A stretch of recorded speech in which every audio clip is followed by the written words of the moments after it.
من الشيطان الرجيم بسم الله الرحمن الرحيم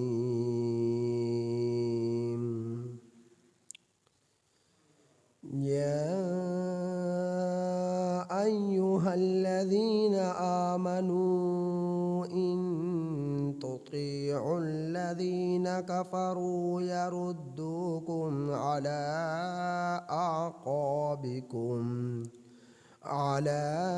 أعقابكم فتنقلبوا خاسرين بل الله مولاكم وهو خير الناصرين سنلقي في قلوب الذين كفروا الرعب بما أشركوا بالله ما لم ينزل به سلطانا ومأواهم النار وبئس مثوى الظالمين ولقد صدقكم الله وعده إذ تحسونهم بإذنه حتى إذا فشلتم وتنازعتم في الأمر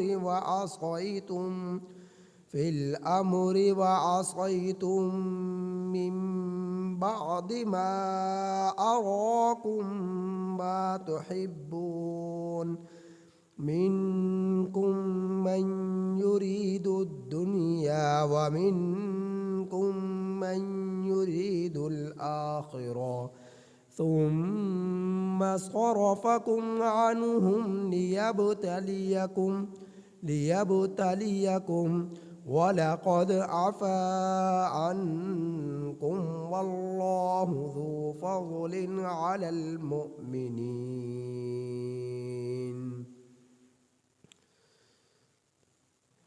یہ سورہ آل عمران کی آیت نمبر 149 تا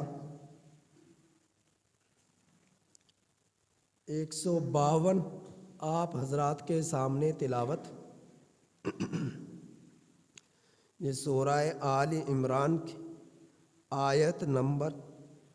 149 تا 152 تک آپ حضرات کے سامنے تلاوت. ان آیات کریمہ میں بھی غزوہ احد کا ذکر ہے.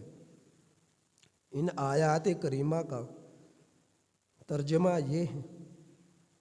یا ایہا الذین آمنوا، اے ایمان والو، ان تطیعوا الذین کفروا، اگر تم اطاعت کرو گے ان لوگوں کی جنہوں نے کفر کیا. اے ایمان والو، اگر تم اطاعت کرو گے ان لوگوں کی جنہوں نے کفر کیا. یردوکم، وہ تمہیں لوٹا دیں گے. علی اعقابکم، تمہاری ایڑیوں کے بل. یردوکم علی اعقابکم، وہ لوٹا دیں گے تمہیں تمہاری ایڑیوں پر. فتنقلبوا، پھر تم لوٹو گے. خاسرین، نقصان اٹھانے والے. فتنقلبوا خاسرین، پھر تم لوٹو گے، پھر تم پلٹو گے نقصان اٹھا کر، خسارہ پا کر. بل اللہ، بلکہ اللہ، مولاکم، تمہارا آقا ہے. وَهُوَ خَيْرُ النَّاصِرِينَ، اور وہ اللہ تمام مدد کرنے والوں میں بہترین مددگار ہے. سَنُلْقِي فِي قُلُوبِ الَّذِينَ، ان قریب ہم ڈالیں گے ان لوگوں کے دلوں میں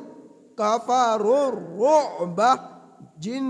ان کافروں کے دلوں میں رعب، ان قریب ہم ان کافروں کے دلوں میں ڈالیں گے رعب، بما بسبب اس کے کہ اشرکوا باللہ، ان لوگوں نے شرک کیا اللہ کے ساتھ، ما ان چیزوں کو، ما لم ينزل جن کے بارے میں، جن چیزوں کے متعلق نہیں نازل کی گئی سلطان کوئی دلیل، وَمَأْوَاهُمُ النَّارُ اور ان لوگوں کا ٹھکانہ جہنم ہے، وَبِئْسَ اور برا ہے، مَثْوَى ٹھکانہ، الظالمین ظالموں کا، اور ظالموں کا برا ٹھکانہ ہے۔ وَلَقَدْ اور البتہ تحقیق، صَدَقَكُمُ اللَّهُ تمہارے ساتھ سچ کر دکھایا اللہ نے، وعدہ اپنا وعدہ، اذ تحسونہم جس وقت تم لوگ ان کافروں سے لڑ رہے تھے، جس وقت تم لوگ ان کافروں کو قتل کر رہے تھے، بِإِذْنِ اللہ کے حکم کے ساتھ، حتیٰ یہاں تک کہ اذا فشلتم جس وقت تم بزدل ہوگے، جس وقت تم نے بزدلی دکھائی، وَتَنَازَعْتُمْ فِي الْأَمْرِ اور معاملے میں تم نے جھگڑا کیا، وَعَصَيْتُمْ اور تم نے نافرمانی کی، بعد اس کے کہ ما اراکم تم لوگ دیکھ چکے اس چیز کو، ما تحبون جسے تم پسند کرتے تھے، منکم تم میں سے، من یرید الدنیا وہ لوگ جو ارادہ کرتے ہیں دنیا کا، ومنکم اور تم میں سے وہ شخص جو ارادہ کرتا ہے یرید الآخرہ آخرت کا، ثم صرفکم پھر ثم صرفکم عنہم پھر تم سے پھیر دیا ان لوگوں کو، لیبتلیکم تاکہ وہ اللہ آزمائے تمہیں، پھر اللہ نے تم سے ان لوگوں کو پھیر دیا، لیبتلیکم تاکہ اللہ تمہیں آزمائے، وَلَقَدْ عَفَا عَنْكُمْ اور البتہ تحقیق معاف کر دے تم لوگوں کو، واللہ اور اللہ تعالی ذو فضل فضل والے ہیں، علی المؤمنین ایمان والوں پر۔ ان آیات کریمہ میں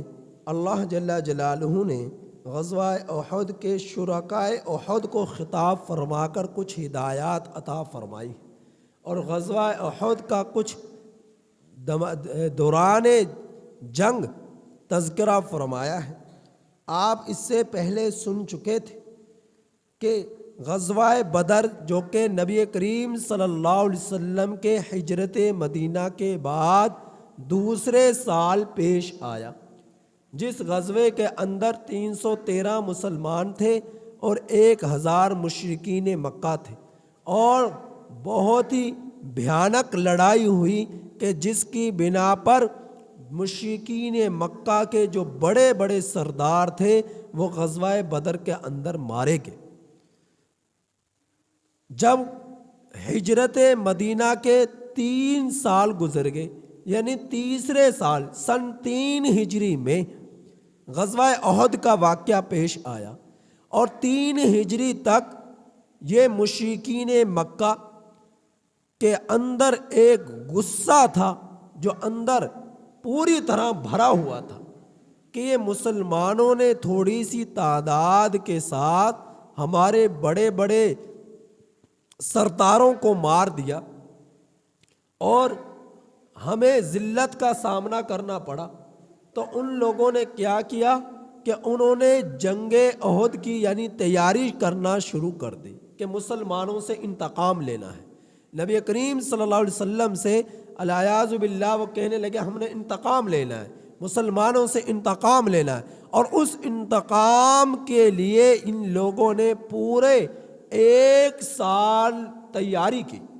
اور خفیتاً تیاری کی، کسی کے سامنے اظہار نہیں کیا کہ ہم مسلمانوں سے جنگ کریں گے اور ان سے بدلہ لیں گے،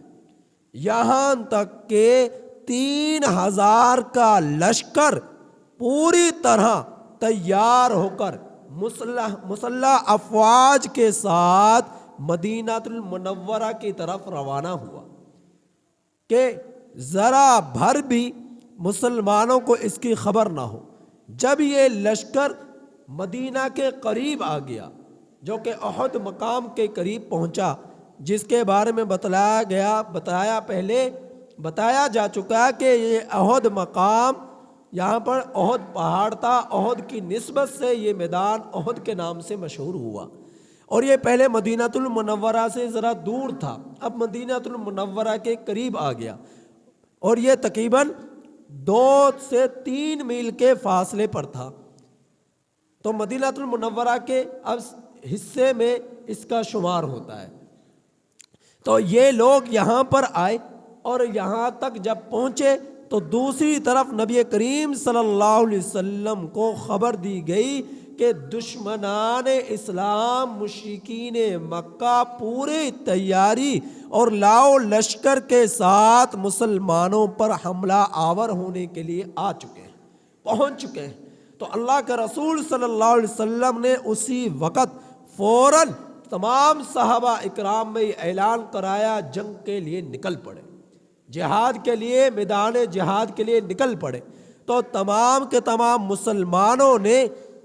جو ہے آپ صلی اللہ علیہ وسلم کی آواز پر لبیک کہتے ہوئے یہ نکلے، اور عالم یہ تھا تیاری کا کہ کسی کے پاس کپڑے نہیں تو کسی کے پاس جوتے نہیں تو کسی کے پاس پہننے کے لیے جو ہے پگڑی نہیں، اور کسی کے پاس قمیض نہیں کہ وہ پہن سکے، اور جوتے نہیں۔ اب پتھر ہے، پتھریلا علاقہ ہے، اور بغیر جوتوں کے چلنے والے سواریوں کا یہ عالم کہ 2 گھوڑے ہیں، 70 کے قریب اونٹ ہے، 2 گھوڑے ہیں، کو ان پر 3 افراد ایک سواری پر ترتیب وار سوار ہوتے۔ یہ عالم تھا، یہ عالم تھا۔ اب چونکہ مدینہ المنورہ کی آبادی دور تک پھیل گئی، پہلے آبادی کم تھی، اس وجہ جب آبادی کم ہو تو اگر قریب بھی جانا ہو تو وہ جگہ بھی دور لگتی ہے، اور جب آبادی زیادہ ہو تو دور کی جگہ بھی قریب لگتی ہے۔ تو اس عالم میں یہ حضرات وہاں سے نکلے، اور 8 تلواریں تھیں، اس کے بارے میں بتلایا جا چکا، 8 تلواریں تھیں، 6 زریں تھیں، 8 تلواریں 6 زریں۔ اب اس حال میں 2 گھوڑے اور 70 کے قریب اونٹ، اس حال میں یہ لوگ نکلے ہیں 3000 کا مقابلہ کرنے کے لیے، اور نکلے کتنے؟ 1000 میں 300 منافقین تھے۔ ان 300 منافقین کی حالت یہ تھی کہ اپنے آپ کو مسلمان کہا کرتے تھے، اور یہ کہا کرتے تھے ہم بھی پکے مسلمان ہیں، نفاق کا دور تک بھی بھنک وہ نہ لگنے دیا کرتے تھے۔ اور انہوں نے پہلے سے آپس میں مشورہ کر لیا، یہ مسلمان تو مروانے کے لیے جا رہے کہ 3000 کہاں، وہ 3000 مسلح افواج کے ساتھ، پوری تیاری کے ساتھ، پورے جوش اور ولولے کے ساتھ، پورا انتقام کے جذبے کے ساتھ یہاں پر آئے ہیں، یہ مسلمان تو ہمیں مروائیں گے۔ لہٰذا اسی وقت انہوں نے مشورہ کر لیا کہ ہم لوگوں نے کسی طرح کوئی ہیلا بہانہ کر کر واپس آ جانا ہے، اور یہ لڑے اور ان کا رب لڑے، جا کر خود بھی مریں گے، ہمیں بھی مروائیں گے، الیاذ باللہ۔ تو انہوں نے یہ بات کہی، اور اسی ارادے کو لے کر چل تو پڑے مسلمانوں کے ساتھ۔ احد مقام کے قریب پہنچے، تو جب احد کے قریب پہنچے، اور وہ اس وقت ابھی احد مقام پر پہنچ نہیں چکے تھے لیکن قریب تھے، لیکن وہاں پر یہ پہنچ کے انہوں نے کہا کہ تم کہتے ہو کہ فوج آ گئی، دشمن آ گیا لڑنے کے لیے، کہاں ہے دشمن؟ کہیں بھی دشمن نہیں ہے، تو لہذا یا ہم واپس جاتے ہیں، ایسے ہمیں لے کر آ گئے۔ تو اس طرح کا ہیلا بہانہ کر کر یہ 1000 میں سے 300 منافقین واپس آئے۔ حالت ان کی یہ تھی کہ اپنے آپ کو مسلمان کہلوانے کے لیے جب مسجد میں نبوی میں نماز جماعت کے ساتھ ہوا کرتی، نماز کے لیے وقت ہوتا تو یہ پہلی صفوں میں بیٹھا کرتے، سب سے پہلے آ کر پہلی صفوں میں بیٹھتے، اور مسلمان اکثر تاخیر ہو جایا کرتے مسلمانوں کو نماز کے لیے، لیکن منافقین پیش رہتے ہر معاملے میں، کہ جس سے یہ معلوم ہو کہ ان سے پکا مسلمان کوئی نہیں ہے، ان سے مخلص مسلمان کوئی نہیں ہے، تو اس طرح ان کی حالت تھی، پہلی صف میں امام کے سامنے بیٹھا، اور جب جو ہے وہاں پر دین کی بات ہوتی تو اس طرح نظروں میں نظریں ڈال کر دین کی بات کو سنتے کہ بات دین کی کرنے والا یہ سمجھتا کہ ان سے زیادہ طلب دین کی کوئی نہیں رکھتا، ان سے پکا مسلمان کوئی نہیں ہے، ان سے مخلص مسلمان کوئی نہیں ہے۔ تو یہ ان کی حالت تھی، آج بھی ہو سکتے ہیں بہت سارے لوگ پہلی صفوں میں بیٹھو لیکن امام سے نفرت کرتے ہو، آج بھی ہوں گے ایسے بہت سارے، پہلی صفوں میں بیٹھنا امام سے نفرت کرنا، پہلی صف میں بیٹھنا علماء سے نفرت کرنا، پہلی صف میں بیٹھنا اور جو جس کے پیچھے نماز پڑھے اسی سے نفرت کرنا، آج بھی بہت سارے ہوں گے ایسے۔ تو اس زمانے کے اندر بھی دل میں نفاق رکھتے اور بات کو دھیان سے غور سے سنتے کہ یوں محسوس ہوتا کہ ان سے زیادہ پکا مسلمان کوئی نہیں ہے، مخلص مسلمان کوئی نہیں ہے۔ تو لیکن جب غزوہ احد میں پہنچے تو ہیلا بہانہ کر وہاں سے واپس لوٹ آئے۔ ان کے اس ہیلے کی بنا پر قریب تھا مسلمانوں کے 2 مخلص قبیلے بنو حارثہ اور بنو سلمہ، قریب تھا کہ یہ بھی واپس میدان جہاد سے پلٹ آئے۔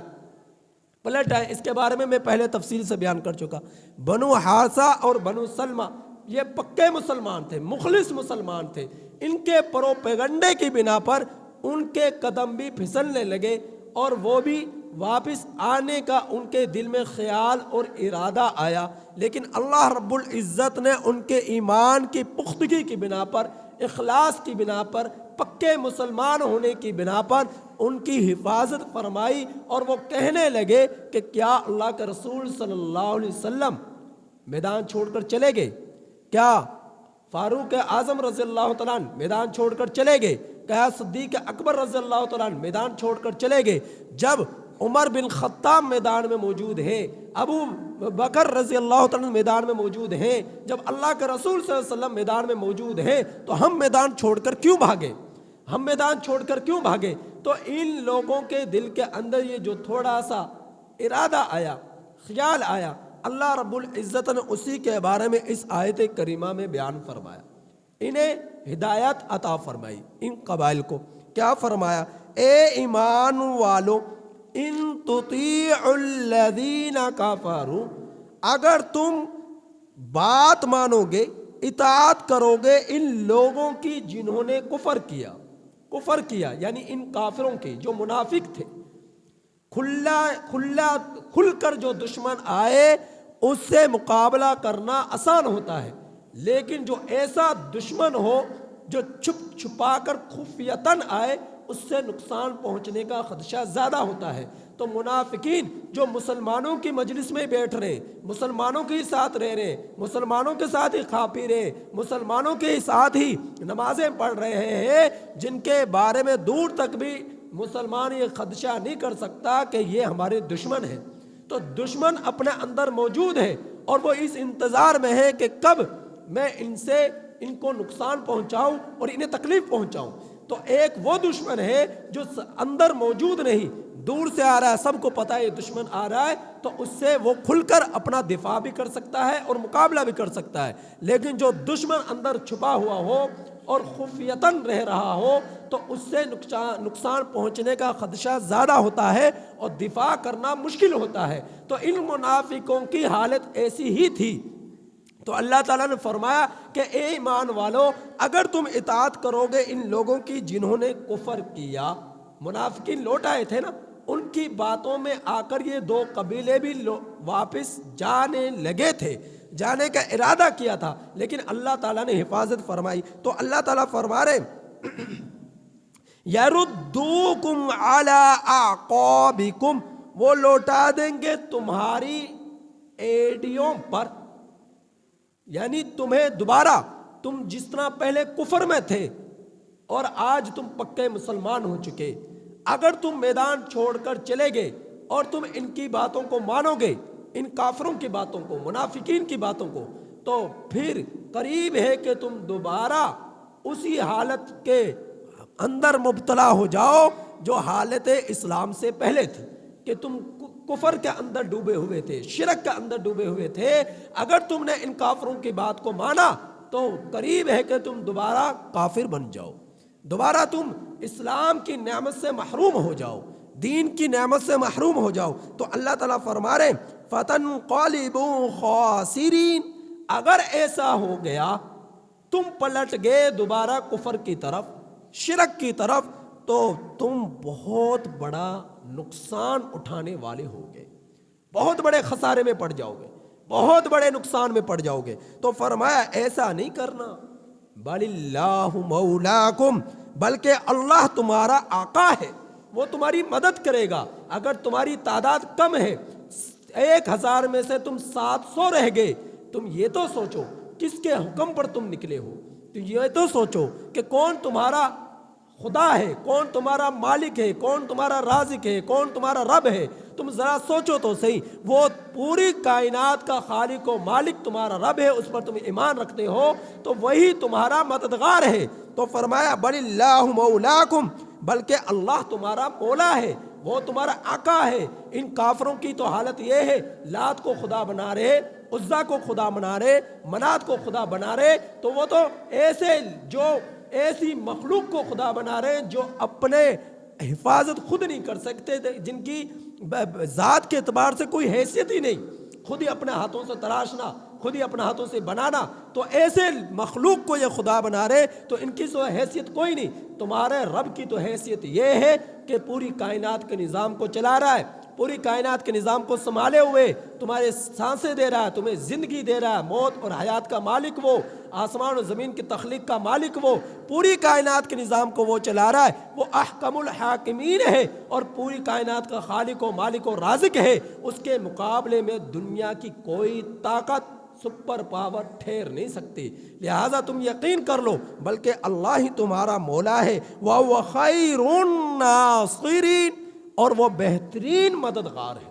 وہ بہترین مددگار ہے۔ یہ کافر جو آئے ہیں 3000 کا لشکر لے کر، اور اس کے اندر یہودی بھی ہیں، مشرکین مکہ بھی ہیں، اور بڑے تیاری کے ساتھ آئے ہیں، وہ سمجھ رہے ہیں ایک دوسرے ہمارے یہ مددگار ہیں، ہمارے سردار ہمارے مددگار ہیں، ہمارے لوگ ہمارے مددگار ہیں، لیکن تم یاد رکھو تمہارا مددگار تمہارا رب ہے جو پوری کائنات کا خالق و مالک ہے، اور وہ بہترین مدد کرنا جانتا ہے۔ سنلقی فی قلوب الذین کفروا الرعب، ان قریب ہم ڈال دیں گے ان کافروں کے دلوں میں رعب کو۔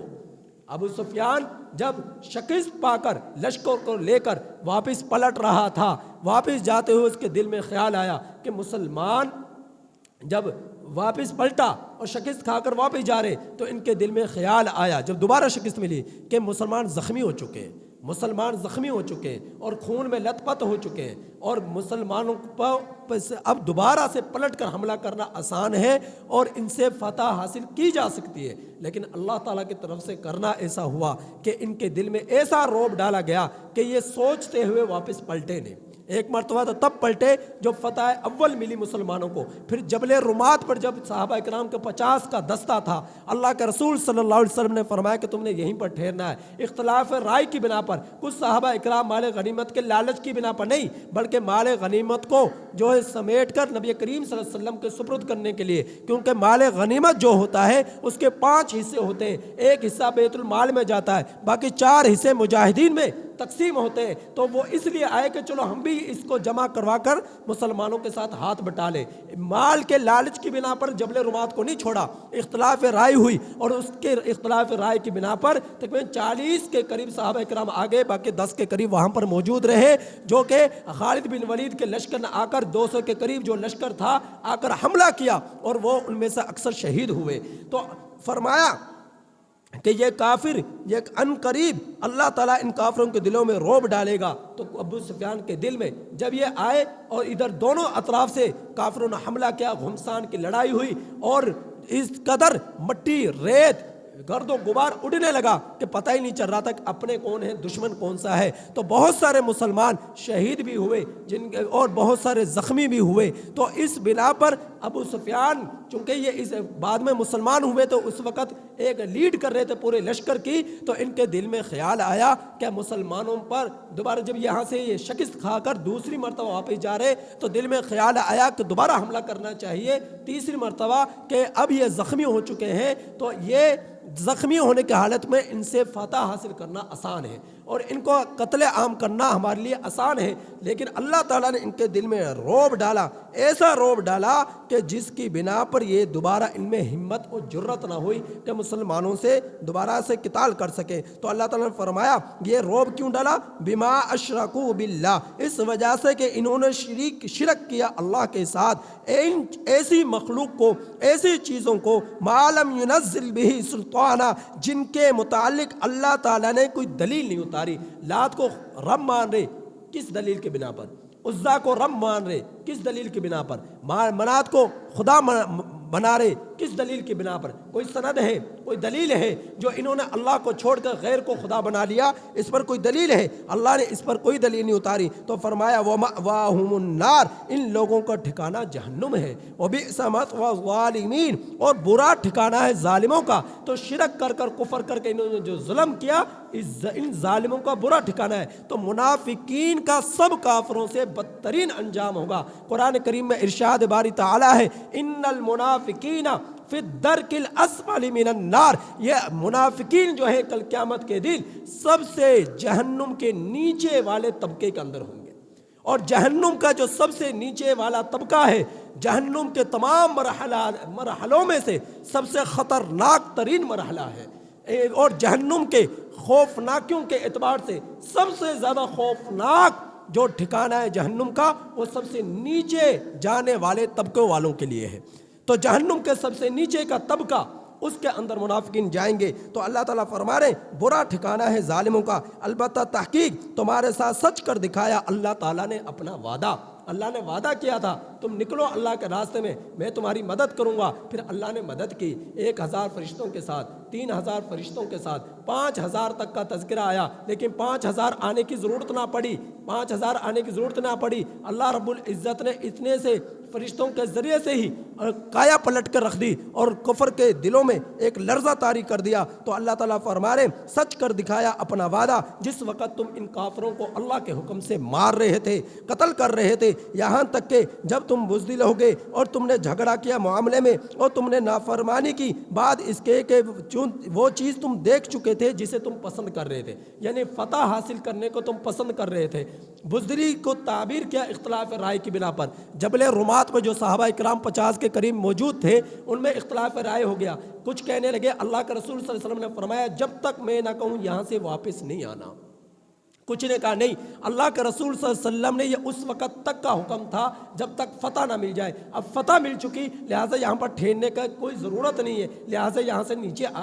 آ کر مسلمانوں کے ساتھ مال غنیمت کو سمیٹنے میں ہاتھ بٹانا چاہیے۔ تو اللہ تعالیٰ نے اس کو فرمایا کہ یہ پیغمبر کی نافرمانی کرنے کے اعتبار سے یہ بات جو تم سے سرزد ہوئی، اللہ رب العزت نے اس کی وجہ سے سزا یہ ملی، جو فتح ملی وہ شکست میں تبدیل ہوئی اور بے شمار جانوں کا نذرانہ پیش کرنا پڑا۔ بڑے بڑے صحابہ اکرام اس غزوے کے اندر شہید ہوئے، سید الشہداء حضرت حمزہ رضی اللہ تعالیٰ اس غزوے میں شہید ہوئے، اور اسی طرح پر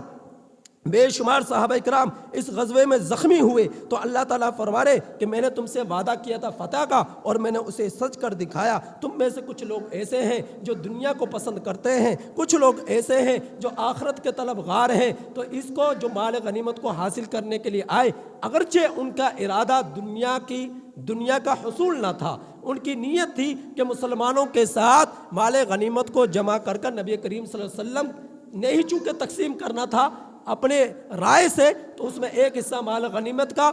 مال غنیمت کا بیت المال میں 4 حصے مجاہدین میں، تو اللہ کے رسول صلی اللہ علیہ وسلم نے تقسیم کرنے تھے، ایسا تو نہیں تھا جس کے ہاتھ میں جو آیا اور اس نے رکھ لیا، یہ تو امیر کی اطاعت سے ہی تقسیم ہونا تھا۔ لیکن اللہ تعالیٰ نے اس چیز کو بھی یہ ارادہ ان الفاظ کے ساتھ تعبیر فرمایا کہ تم میں سے جن کا ارادہ دنیا کا ہے تو اسے دنیا ملے گی، جس کا ارادہ آخرت کا ہے اسے دنیا بھی ملے گی، آخرت بھی ملے گی۔ تو اللہ تعالیٰ نے فرمایا ثم صرفکم عنہم، پھر تم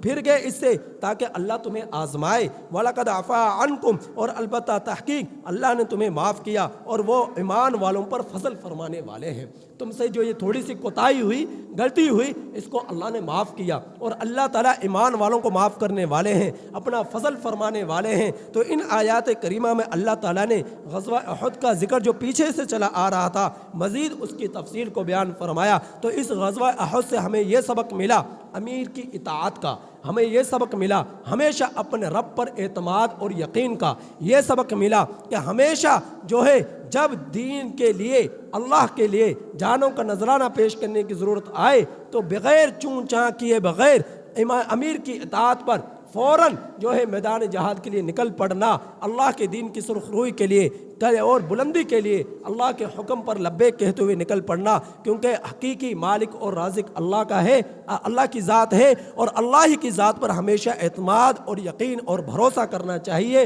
کیونکہ ہم لوگ دنیا میں اللہ ہی کے لیے آئے ہیں، اللہ ہی کی عبادت کے لیے پیدا کیا گیا ہے، اللہ ہی کی مرضی سے زندگی گزارنی ہے۔ اپنی مرضی سے نہ دنیا میں آئے ہیں، اپنی مرضی سے نہ دنیا سے جا سکتے ہیں، اپنی مرضی سے نہ دنیا میں زندگی گزار سکتے ہیں۔ یہاں پر جو کچھ بھی ہم نے کرنا ہے، اب بدن کے اعضاء کے اعتبار سے، استعمال کے اعتبار سے، اس سب اعضاء کے استعمال میں رب کے حکم کی اطاعت کا ہونا ضروری ہے۔ اگر رب کے حکم کی اطاعت کے بغیر ہم زندگی بسر کریں گے تو دنیا بھی برباد ہے، آخرت بھی برباد ہے۔ تو اللہ تعالی ہماری دنیا کو بھی سنوارے گا، آخرت کو بھی سنوارے گا اگر ہم اپنے رب کے حکموں کے مطابق زندگی بسر کریں گے۔ اللہ تعالیٰ سے دعا ہے کہ اللہ تعالیٰ ہمیں ان آیات کریمہ کی پوری طرح سمجھ عطا فرمائے۔ الحمدللہ۔